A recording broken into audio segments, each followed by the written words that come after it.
Welcome to One Big Boat. We're all in this together. A show focused on people and organizations whose work is making a true difference in people's lives. Today, we welcome Jessica Sassy, the president and CEO of the New England Center for Children. Awareness of autism has really increased over time. I think providers, teachers, parents are looking out for it.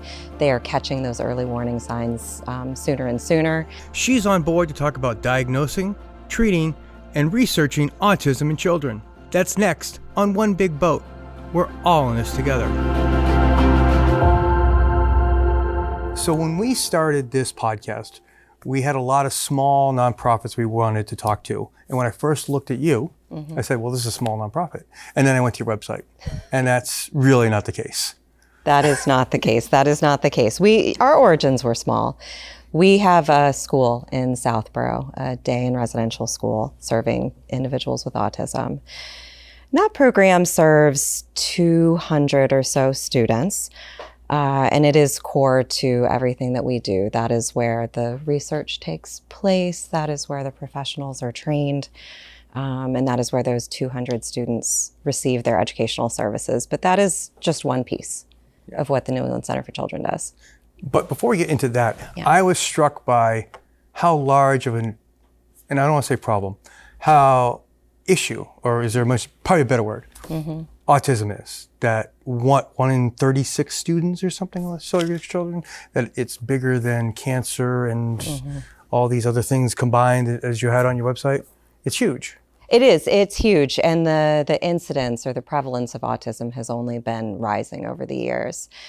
You know, a number of factors have changed over the years. The diagnostic mechanisms and criteria, how we understand autism. Awareness of autism has really increased over time. I think providers, teachers, parents are looking out for it. They are catching those early warning signs sooner and sooner. And so we're seeing the incidence of autism rise. But it really does feel that there's maybe something else out there accounting for it. It's a big problem, and we're going to need a really large workforce prepared to address it, and a lot of really specialized supports for this community. Now, if you've seen one child with autism, then you've seen one child with autism? You can't throw a blanket over it? No, you can't. You know, there are sort of central diagnostic features or characteristics, deficits in communication, social skills, sort of narrow, repetitive interests. Those are the diagnostic criteria for autism. So those are common throughout, but every learner, every student with autism presents a little bit differently than the next, and they require individualized supports. Yeah, and let's go back to your beginnings. So when did applied behavioral analysis, when did that come in? Was that like right from the late 70s, or it was developed? So applied behavior analysis, the science of really learning and teaching, goes back far before the 70s.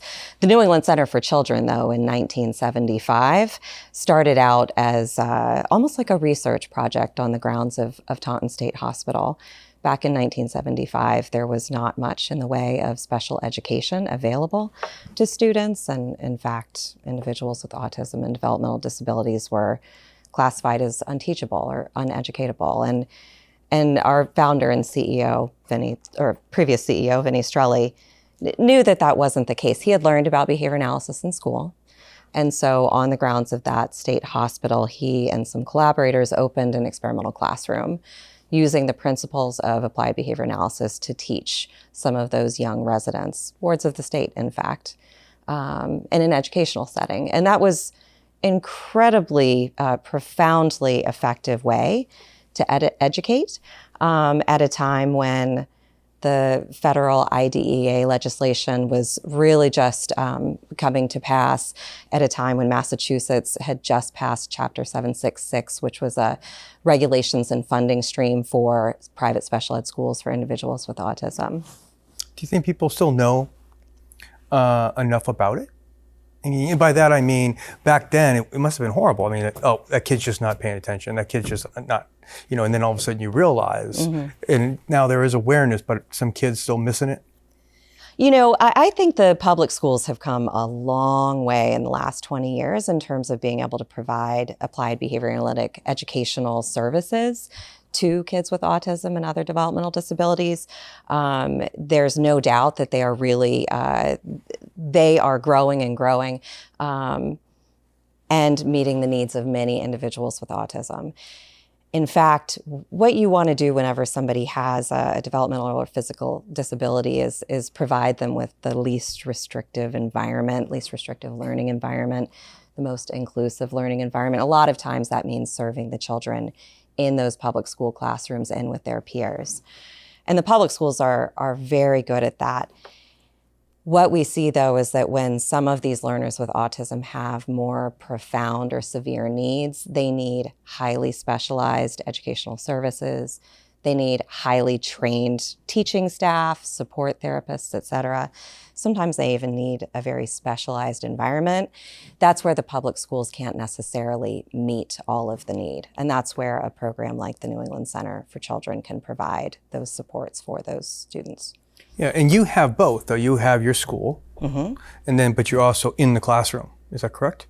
We do. So we have in Southborough, we have that central school facility that serves 210 students, but we also have a public school services and consulting department that works with the public schools around Greater New England to provide educational services in the classroom.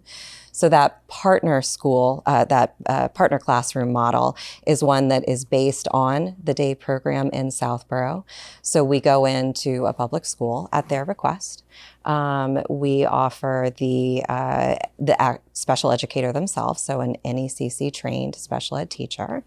We offer NECC trained behavior analyst to provide clinical support. Sometimes we would even provide the tutors, the paraprofessional direct teaching staff, and the NECC curriculum. So all of those lesson plans, all of the educational structures and supports, the assessments that we use in that school in Southborough would also be used in that public school classroom. And so that allows students around Greater New England who maybe need access to a very specialized program like NECC, but it's harder for them to get all the way to Southborough, that they can get it in their school classroom. And so I think we have now 66 partner classrooms around Greater New England, and then a variety of other models that push in and provide similar supports to school districts. Some places that's hard to get to Southborough are Ghana, Ireland, Dubai. Yeah. You're pretty robust. We do.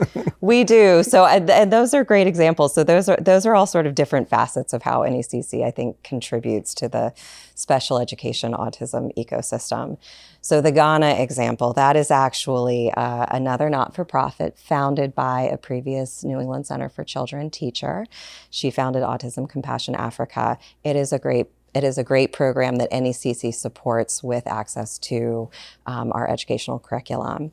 The Dubai and Abu Dhabi example is quite a different one. So we have a school in Abu Dhabi. It serves 264 young learners with autism. And then we have clinics in Abu Dhabi and Dubai that provide outpatient services. So rather than a complete and comprehensive school model, those are families that are seeking out help with particular behavioral challenges or communication deficits that they really want some training and support for those young people and for their families and communities. And so we operate a variety of services overseas. Yep. Do you get involved in, from birth to, when child's born, maybe a year and a half, parents are wondering. Mm-hmm. I saw on your website if your child's not talking by 3, but it's been said to me that you really want to catch it by 2. You want to catch it as early as possible. Even 2 can feel a little bit late. So we have 2 different ways that we're trying to sort of meet this need. One is that we offer early intensive behavioral intervention services, and that's through our consulting department. So that is where a child has been diagnosed, again, as early as possible, hopefully by 2, and they engage with us to get those early intervention services, a lot of parent training, a lot of support for that child very early on. Those children, we are serving them in their home or in their community setting. So we might go to their daycare or nursery. We might go into their home to provide those training sessions. Now, you heard me say that, catching them as early as possible, that provides the best prognosis and outcome for those little guys. You can literally change the trajectory of their life. One of the other ways that NECC really is trying to serve this broader autism community is through research. We believe that cutting-edge science informs our practice, but then also this greater community of people that would benefit from it. So we have a research project that's been operating for, I think, 5 or 6 years now. Dr. Rebecca McDonald was the original principal investigator. She's since retired. Dr. Erin Michaud leads it now. But what they are doing with this early infant autism project is they have put out a call for siblings of children with autism, because there's a higher incidence within the family. If one child's been diagnosed with autism, there's a greater likelihood that another child would be. So we've asked, families that are interested in participating, if there's a sibling with autism in your family, enroll in the study, and we'll go out and we'll start doing some screenings with those infants as young as 6 or 8 weeks old. And what the researchers are doing are looking for some markers with tests that Dr. McDonald and Dr. Michaud have refined, looking for symptoms or potential markers of autism. And when they find that, twofold. First is try and get that child out to the professional that can provide a diagnosis, and then we can start that treatment journey. But also, don't wait until the diagnosis has actually been conferred. And we are offering parent training and parent supports in trying to help correct some of those early markers if we can. And it's been a tremendously successful study, both in showing that parent training and that support can actually change the trajectory where those markers of autism are less as time goes on, and or in cases getting kids diagnosed much earlier than 2 years old. So I think we've had infants diagnosed as early as 12 months old. And we know that if we can diagnose them much earlier, then their prognosis is that much better. Coming up next. If we're asking the question about infants and toddlers that are newly diagnosed, the answer is with a lot of compassion. Handling the parents of children who are diagnosed with autism.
Who's doing diagnosis and how are they getting to you? So we have a very small team of individuals that are trained in diagnosing autism. It has not been something that's been part of our school program over the years, but to be able to really execute this study, we had some professionals go get trained in how to provide that diagnosis. So for us, it's a very small team, and they are from that research pool, that early markers of autism research project that I was talking about. Now, across the Commonwealth and across the United States, providers that are prepared to go through that diagnostic process are overwhelmed by long wait lists. Currently in Massachusetts, the wait time to be seen by a provider is anywhere from 6 to 12 months.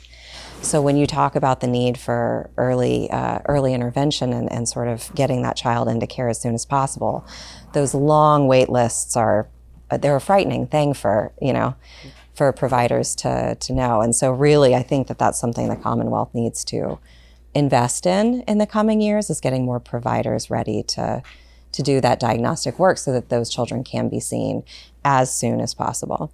How do you handle the parents? How do we handle the parents? I think that depends on where in the diagnostic journey the parents are to, if we're asking the question about infants and toddlers that are newly diagnosed, the answer is with a lot of compassion, and to be prepared to support somebody who's actively grieving, who needs a lot more support. And we absolutely, we understand that. If you are talking about how do you engage with parents of, school-age children and teenage children, then it really is all around what is the planning for that child's educational journey? What is the parent's vision for what they'd like to see that child learning and working on? What is the vision for a successful life, and a life filled with a high degree of satisfaction and quality, and working to execute that vision? I think that's really the fundamental piece is investing in the parents and the student themselves in understanding what they want. We do work with Perkins. We've done work with Perkins, and I know at times kids, they can get them so far, and the parent wants them normal. And sometimes, one of the stories you had on your website, the boy from Abu Dhabi just got his master's, or recently got his master's, right? And so yes, there are those stories. And there are some stories maybe not, but I just wondered, like, how tough is that on the staff? That's all. And I did see you do have support groups and stuff like that. Other things that you guys have. Yes, we do. So we have sibling support groups. We have parent support groups. Those are absolutely key pieces. It's how do you address this when a parent is maybe grieving or hoping for a very particular outcome for their child, and it doesn't seem to be something that's sort of very likely or within scope? I think you need to approach that discussion with both compassion and transparency. There's a woman, I forget her name, but she wrote this piece that "Welcome to Holland." I don't know, are you familiar with it? No. You are you board a plane and you're going to Italy, and you just cannot wait to go to Italy, because you're going to see the architecture, you're going to, Michelangelo, you're going to see all that, right? And on the plane lands, it said, "Welcome to Holland." And then you're like, I don't want to be in Holland, I want to be in Italy. But then you see the architecture, you see that there's Vermeer, your expectations were one thing, but now you have to adjust to something that's just as beautiful. Yeah. Oh, that is a beautiful way to put it. So that is what I was thinking of when I talk about this vision of making sure that you fully engage the parents for what's their vision for their child, and that as we go through that discussion, making sure that we are helping to move the child along toward that vision, but at the same time being very clear and transparent about what are the milestones along the way that we need to be looking for. What do we think is the sort of end goal that is going to be satisfactory to that family, to that child as well. It absolutely can be a tough resetting, I guess, for the parents, and reality check for them. But typically, the parents have, by the time they've gotten to the school program, they've been through that grieving process. They've been through that process of now looking towards what their child can and will achieve, and what does it mean to be a young adult who's living a high quality of life, to be employed, to have rich, life filled with hobbies and work. How much do you have to educate public? I saw on your website you had a Q&A. One was, no, the MMR vaccine does not cause autism. But, and we laugh about it, but there's obviously people out there, they'll believe it. We have an administration that is not as vaccine friendly, or maybe more curious about it would be a politically correct way to say it. Maybe funding, like all the things that probably take you away from doing your core thing. How much of that does it take up your day? How much you want to talk about that? How much do I want to talk about that? I'm not sure how much I want to talk about it, because I don't want to draw arrows from all around.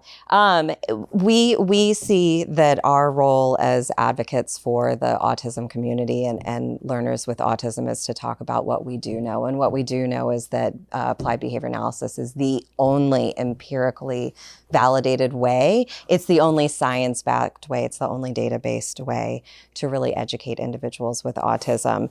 We have, over the years, as we have seen a number of, for example, fad cures be presented by the scientific and the non-scientific community, whether that's chelation therapy, whether that's hormonal therapy, whether these are new drugs that are not yet, FDA approved for autism, that by and large, scientific evidence does not support the use of those special diets, those vitamins, et cetera. And so we're very clear with families up front when they're, coming to our program that we do what we know works, and that is teaching, and that is education based on the science of applied behavior analysis, and that who knows what the future is going to hold 5, 10, 20 years from now in terms of cutting edge science and, medical interventions for autism. But to date, none of that has panned out. And so what we need to do is use the time that we have at hand with the tools and the techniques and the teaching strategies that we know do have the impact. Well, you're celebrating 50 years. You're not, because you're youthful, but they've been around for 50 years. When you're at 60, what advances would you like to see, or what are you working towards? What are we working towards? We are celebrating 50 years, and wow, so much has happened in 50 years. I think that our journey ahead, what we are looking towards, one is that we have the ACE, the Autism Curriculum Encyclopedia. This is a software platform, and on that software platform is the 50 years of institutional knowledge and practice of the New England Center for Children, the lesson plans, the assessment modules, the structure and how to teach, all the materials that are needed, that is on the ACE. And so that software platform was developed in-house for us, for our ease of use to support our program. But we did, over the years, find outside providers, school districts, other programs, asking if they could license it. And so that is something that we started doing several years ago, is selling license access to the ACE so that outside of the NECC programs, children could access the NECC program in terms of the curriculum and content. I think that is a real potential opportunity to reach a lot more learners with autism over the coming 10 years, 20 years. And technology is moving at such a rapid pace. Really, I find it's dizzying. I find it hard to imagine what the classroom is going to look like 10 or 20 years from now. I know it's still going to require compassionate, educated teaching professionals. I know it's going to still require a lot of hands-on care, but I think that the ACE could really have a role in what that looks like in the future, and getting quality behavioral analytics services into maybe school districts or areas of the country where there are not as many dedicated professionals. And it might be a way to really close that gap. As you commented on earlier, 1 in 36 individuals diagnosed with autism means that there's just a rising wave of people coming up that need highly specialized care. And while the workforce has been growing in the last 10 years, it's still short. It falls short of what that community needs. So tools like the ACE, I think, could really be part of that vision. And it's something that NECC is really committed to building for our own program structure and integrity, but also to continue to make it available to those outside. So yes, we're always going to need compassionate teachers. So how are you helping with that?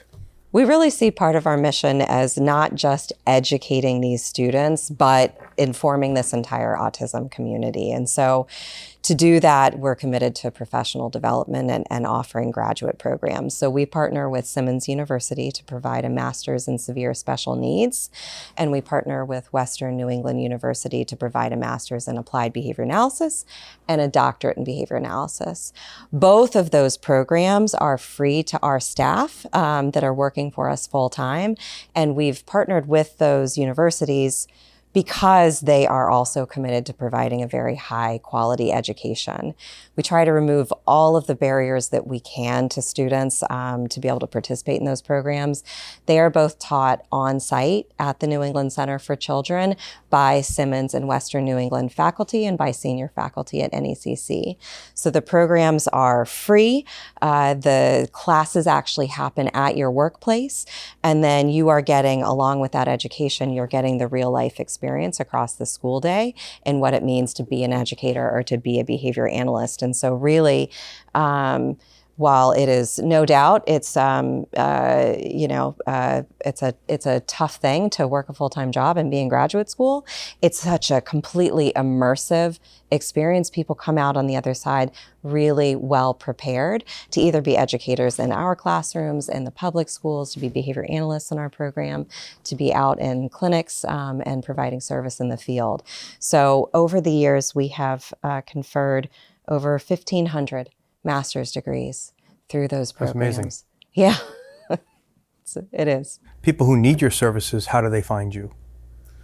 Oh, there's a variety of ways. So for those actual school-based programs, we receive referrals directly from the district liaisons, so from the public school districts. And I think sometimes that's a combination of the families doing some research out there and realizing that NECC is best in class. And sometimes that's the school district liaisons recognize that we are best situated to really provide the educational needs for that student. If you are talking about how do people find their way to us through PSS and consulting that public school services department, again, those are special education leaders and special education school districts that are reaching out to us. But there are other mechanisms where people learn about NECC and find their way to us. So we have over the years collaborated with Boston Children's Hospitals, other local providers that really are sending people our way when they have newly diagnosed individuals that need consultation or educational placement. You've been highly successful, but there's always a need for donations. You're always going to take them. How do people write a check or send money your way? Oh, well, I mean, that you can definitely find on the website. So yes, as a not-for-profit, we are always really excited to have philanthropic community supporters and members. This year, in honor of our 50th, we're launching an endowment campaign. The campaign is named after the founder and previous CEO, Vincent Strelly. And we are really looking towards building that endowment for not just present-day needs of the New England Center, but also building towards the future. And so people can find information on our website about how to donate either to that endowment campaign or to the annual fund, which funds the here and now, the student activity life, staff engagement and support. That annual fund is such a terrific way to make an impact directly on the programs that we operate. I really love what you're doing. I love that I got to hang out with you and talk to you about this, and I love that you're helping children. Thank you for your time. Thank you. I appreciate it. One Big Boat is a production of Last Minute Productions, Incorporated. This episode was produced by me, Jay Dobeck. Ethan Gallo was a sound engineer. Jim Johnson provided production support. Ryan Macheski was our show editor. And Joanne Pilata is a production coordinator.